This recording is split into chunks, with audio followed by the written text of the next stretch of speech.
So, hello everyone. Welcome today. This is Nina Collins at Hello Revel. We're a community and events platform for women over 40. Revel recently acquired the Wolfer, which is a social platform for women over 40 that I founded. And so now I work at Revel, which I'm really loving. And I actually did an interview with Natalie back when it was just the Wolfer. And I wanted to have her on so that the Revel community could learn about her work, because it's really very apropos to what we do, which is encouraging women to be creative and to pursue their passions and to share their passions. And to, be your best self and live more. So Natalie Nixon, our guest today, is the author of a book called The Creativity Leap. She is a design strategist. She's the president of Figure Eight Thinking, speaks globally on YouTube and TED Talks. She's the editor of Strategic Design Thinking, as well as an Inc. contributor. She has a PhD in design management from the University of Westminster and a BA in anthropology and Africana studies from Vassar. Well, that's right. Did we talk about all of our Vassar connections last time? I can't remember. No, but you're a Barnard alumna, right? I'm Barnard, yeah. Yeah. And how old are you? 50, I just turned 52 yesterday. So we're the same age. I'm 52. I just turned 52 in August. We must know a bunch of people. Do you know Wendy Washington from Vassar? Yes, I know Wendy. Wendy and I were roommates with Rita McLaughlin for about 2 years. When Wendy first moved to New York back in the early 90s. Oh, that's so great. And Tulani, I mean, well, we could go on, but there are a whole lot of Vassar graduates in our group. Do you know Diane Robinson? Of course. Yeah, Yes. oh, that's so funny. Yes. So we know a lot of people in common. That's great. No, we Um, had not talked about that, so okay. Now we know. yeah, we have to meet in person one day. So Natalie is zooming in from Philadelphia, and I'm in Brooklyn. And I thought what we would do, well, I just have a lot of questions for you. I think your work is awesome, and thank you for showing up for us. So Thank my you. first question is, I want to start from the very basics. How do you define creativity? Because I think a lot of people say, am I creative? I don't know. I never would have said I was creative earlier in my life, and now I'm the chief creative officer of a tech platform. I So love how do you it. define creativity? So I define it in the book, The Creativity Leap, as our ability to toggle between wonder and rigor to solve problems. And I was very intentional and specific to offer up a provocation in the book that addresses just your statement you made earlier, was I used to not think of myself as creative. And from my perspective, to be human is to be hardwired to be creative. But what happens, I think a lot of his experience is that it gets educated out of us. Sir Ken Robinson tells that famous anecdote of going to a kindergarten class and asks, who wants to be an artist, or who thinks they're creative? And everyone raises their hands, follows the same group of kids. The middle school, half the kids raise their hands. And by high school, there's a couple of loners in the back of the classroom who raise their hands. And so what happens is that we end up conflating creativity with art and Yep. artists only.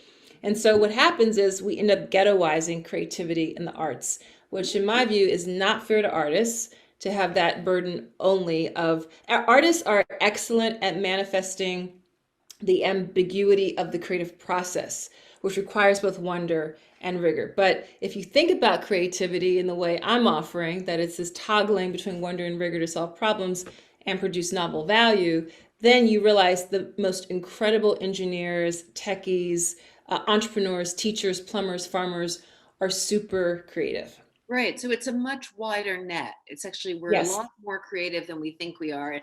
And the way you describe it is really speaks to me, because my mom was an artist and a writer and a filmmaker. And I always kind of say she was really an artist. She wrote every single day. She was super in her head.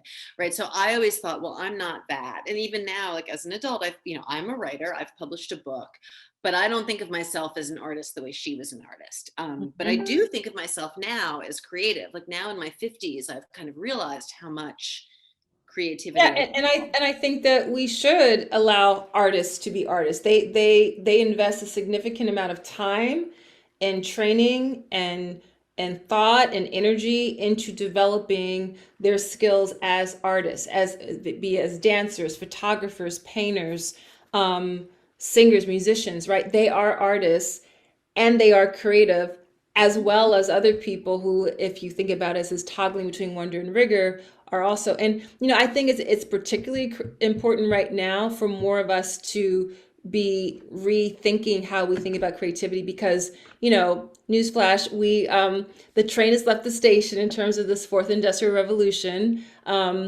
Tech is ubiquitous.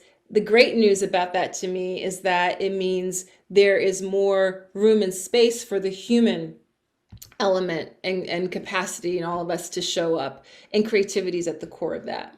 More room and space because, so for I mean, obviously I think everyone knows this, but just to be clear, the idea of the fourth industrial revolution is all about obviously tech and AI, and here we are, Yes. we're in this moment. And you say there's more room for creativity because more room for the human element because we need it, right? Because we don't want to be squeezed out, or like why is there more Well, room as opposed be, to being taken over by robots?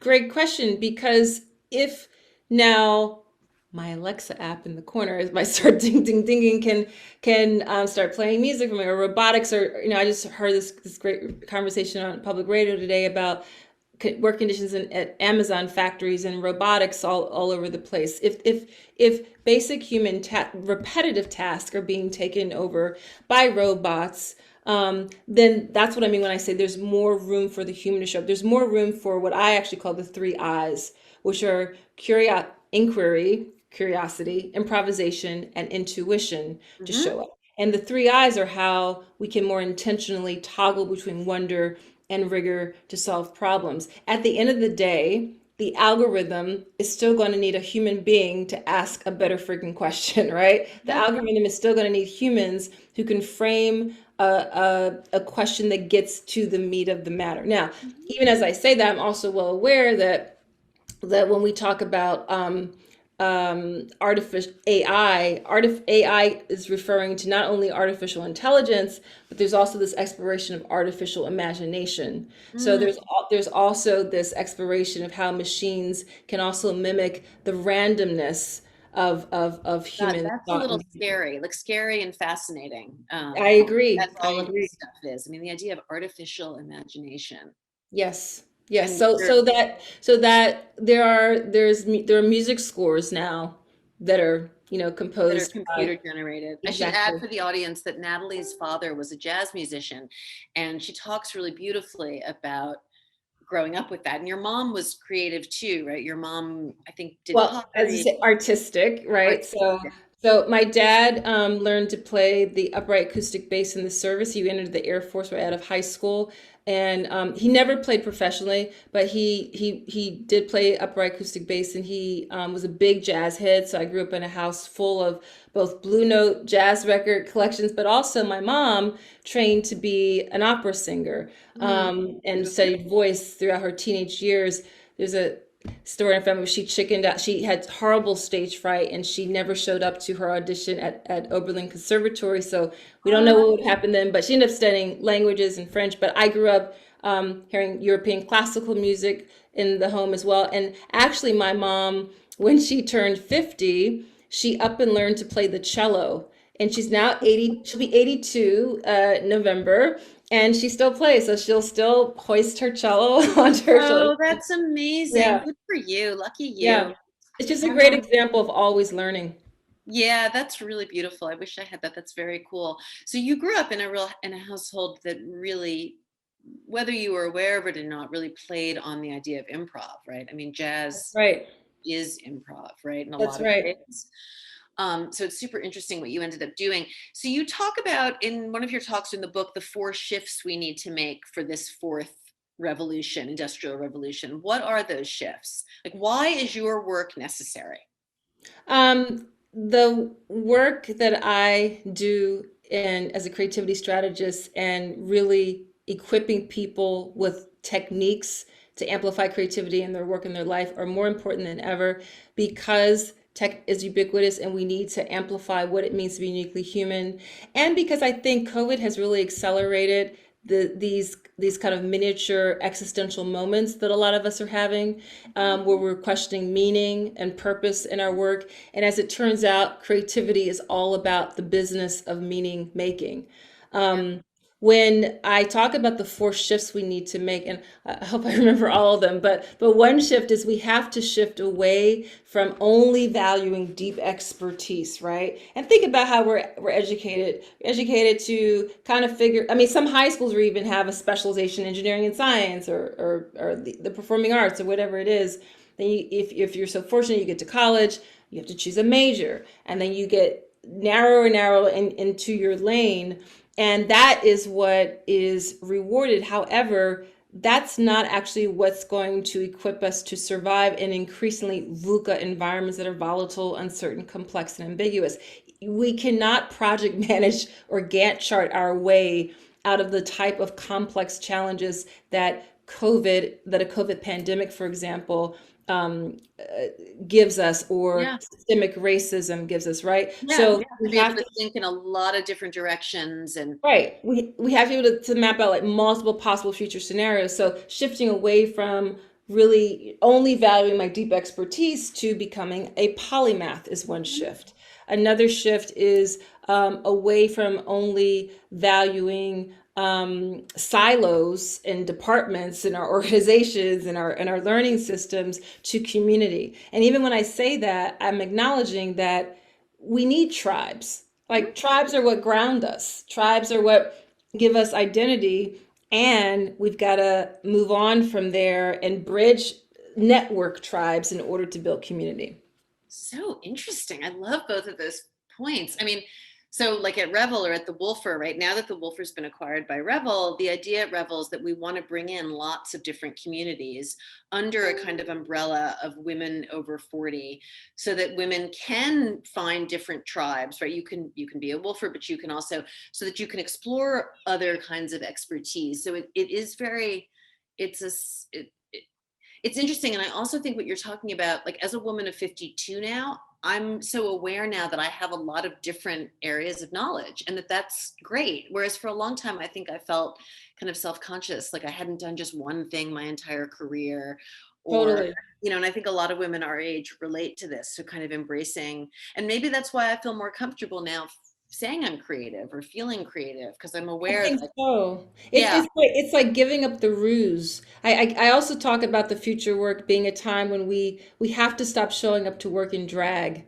And what I mean by that is we actually don't know what's behind the curtain in terms of our personal lives, and we even try to hide it in our Zoom or Teams environments. But it's actually when you realize I am a lifelong dancer. I started studying dance when I was age 4, and now I'm really into ballroom, and I'm a clumsy student at it. But that aptitude and that interest and the sorts of people that I now interact with and the new types of questions that emerge for me might add value to a marketing strategy we're working on, or trying to tinker with a different financial model or revenue model. There's by understanding the backdrop and the background of people as we're building these networks, it's really important.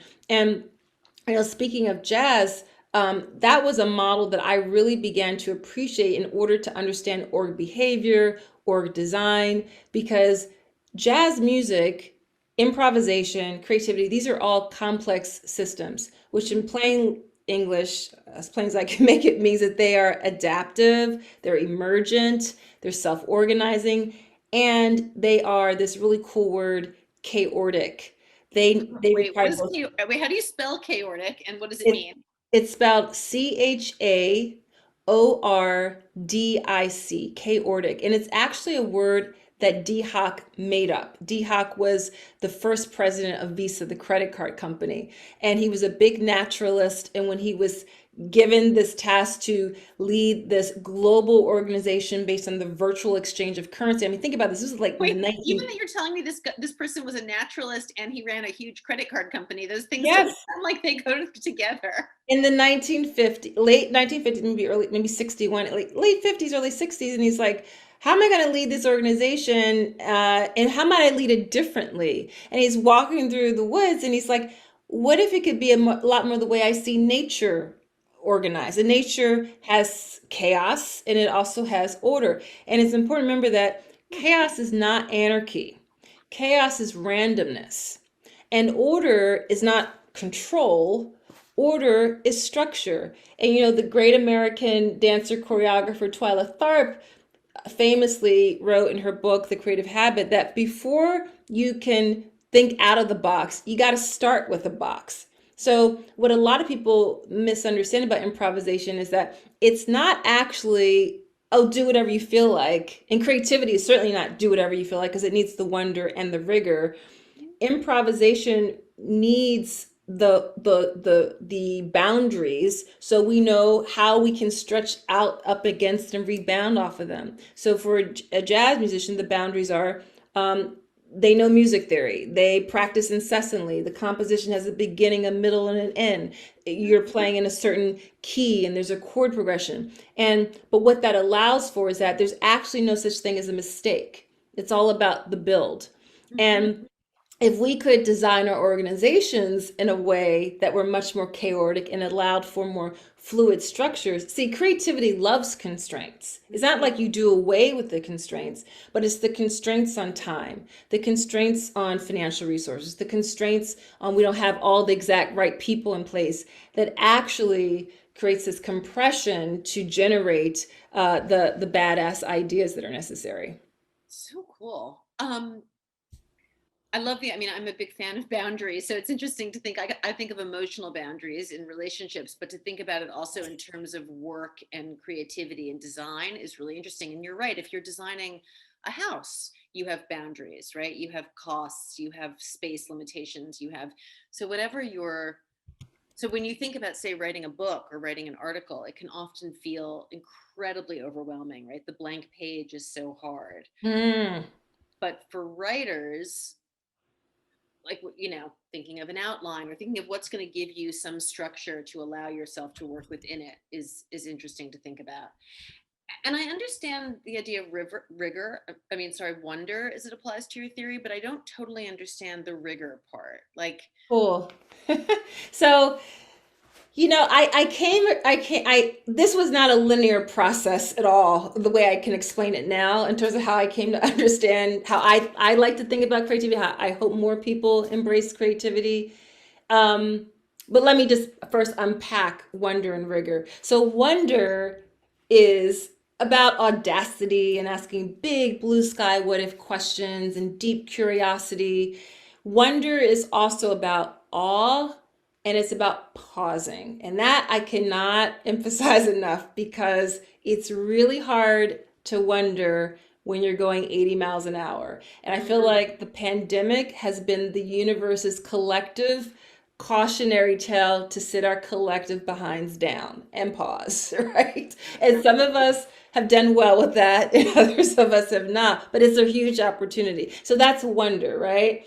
Rigor is as essential in the creative process, and rigor is about discipline, focus, time on task, mastering the fundamentals. It's often repetitive. It's not particularly sexy. It's often very solitary, and it is essential.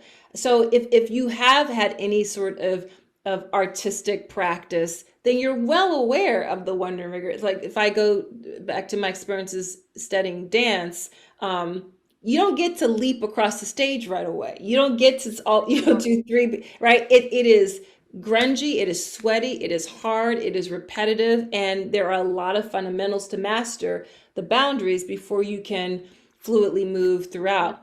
And for people to understand how copacetic wonder and rigor are, I thought up a little corollary I use, which is that wonder is found in the midst of rigor, and rigor cannot be sustained without wonder. So what that means is, again, so wonder is found in the midst of rigor, yes, but and rigor rigor cannot be sustained cannot without. be sustained without wonder.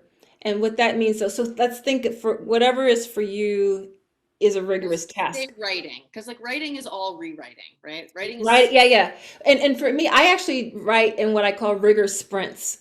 And so I choose a really oddball amount of time. I don't say, okay, I'm going to write for the next 5 hours. That is totally BS. I end up making lots of trips to the washing machine. I got to do another load of dishes or I do the same thing. yeah. So like let's be honest. So I do rigor sprints and sometimes it's amazing to me what I can push out and then brain dump initially in like a 17-minute sprint or a 42-minute sprint. And then it's that work of editing, replacing, readjusting, building on something. And there's all sorts of techniques that people who write habitually have to go back and build on their ideas. So, but it's often in that rigorous work, that tedious work. So all the notifications are turned off. There's no food in front of you. It's complete silence, and you are heads down doing that work for that amount, for that constraint, that amount of time. It's also amazing how sometimes there's like, this new idea that occurs to you, that emerges within that rigorous work. For me, that happens when I have to complete a ginormous Excel sheet. For me, it's like, ugh, rigor and tedium, right? But it has to get done. So that's what I mean when I say wonder is found in the midst of rigor. The other piece, the other corollary to that is that rigor can't be sustained without wonder. So when we have these organizations that are like, innovate yesterday, come on, we got to innovate.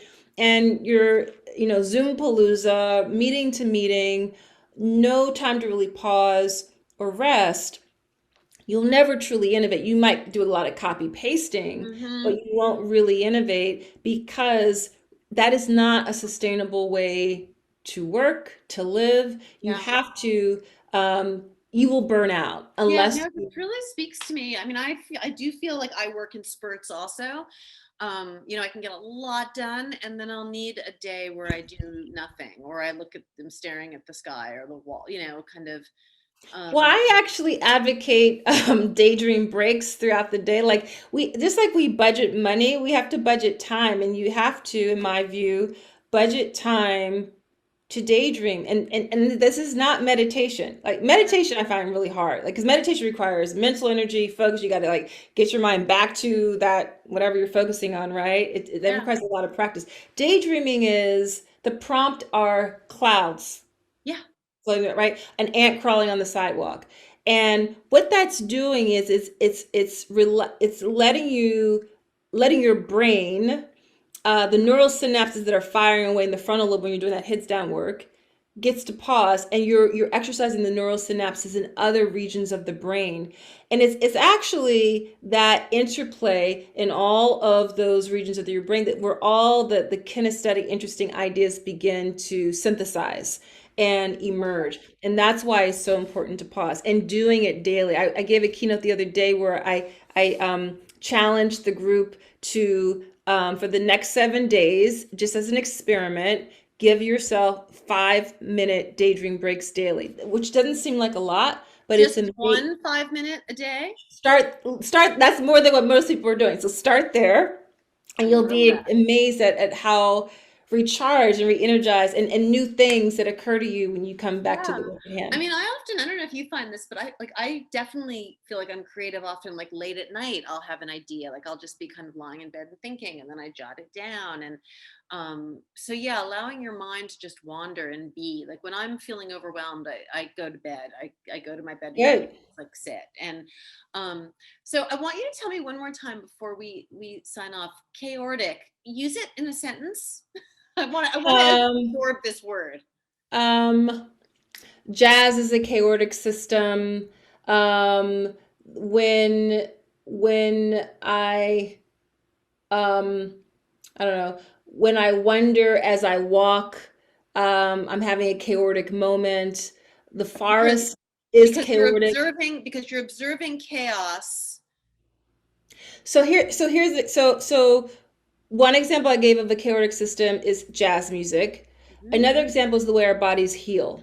Mm. So if I skin my elbow, there is local, self-organizing, emergent work at play. There's not a permission slip culture. Of course, the brain is like directing stuff to happen there for the healing process to happen, but the brain is doing a lot of other stuff as well. It's Right. not micromanaging, right? So think about that in terms of organizations. It's not a permission slip culture. There's local, self-organized, Ah. emergent, adaptive work at hand. You also see chaoticness happening on a Saturday Night Live improv sketch, right? Mm. The boundaries. The That's boundaries are there, but there's a lot of There's fluidity. a lot, right? It's all about the build. It's about yes and. That's the randomness, right? So Yeah. chaos again is not anarchy. Chaos is randomness, and order is not control, order is structure. And again, it was D. Hock who thought of that term, that mashup of a word. I How do you also wanted, I spell just Detox? Is it I'll D-E-E? write it here. It's Deehock, and Okay. he thought of the word K-ord. And now there's a whole group of scholars who are they are like chaotic systems thinkers, the expert, and it's related to chaos theory, Yeah. complexity. It's really kind of cool. I just put in the chat for anyone in the audience to download a Wonder Rigor tip sheet. So Oh, it's nice. 16 tips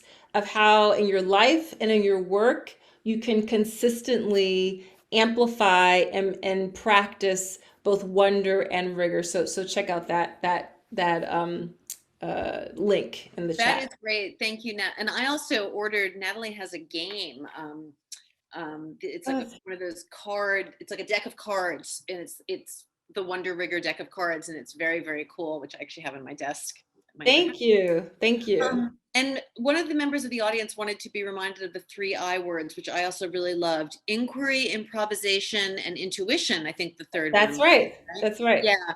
I think those are so important. They speak to so many, I mean, they speak to online dating. They speak to like just the way we live our lives. And a lot of what you talk about, Natalie, it makes me feel good to be a middle-aged woman, honestly, because I think a lot of Yep. what you talk about, we can understand a lot better now that we're a little older, which I think is really interesting.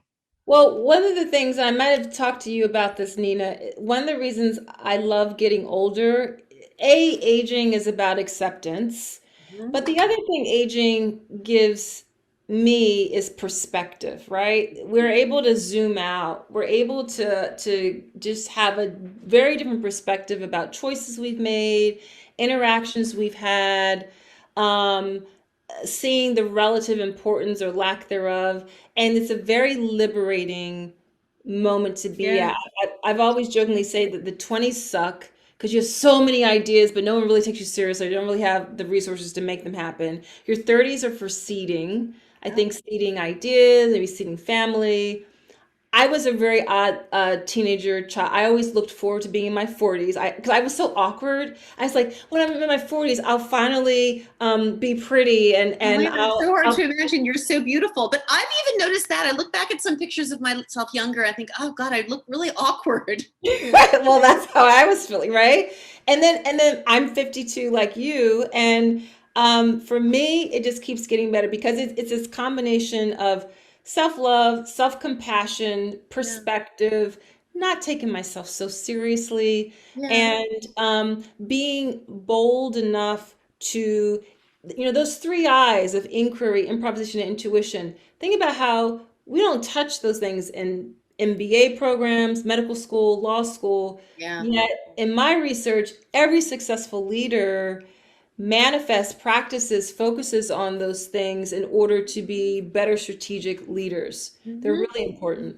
Really helpful. I just love talking to you. I can't wait till we meet in person. Me Um, too.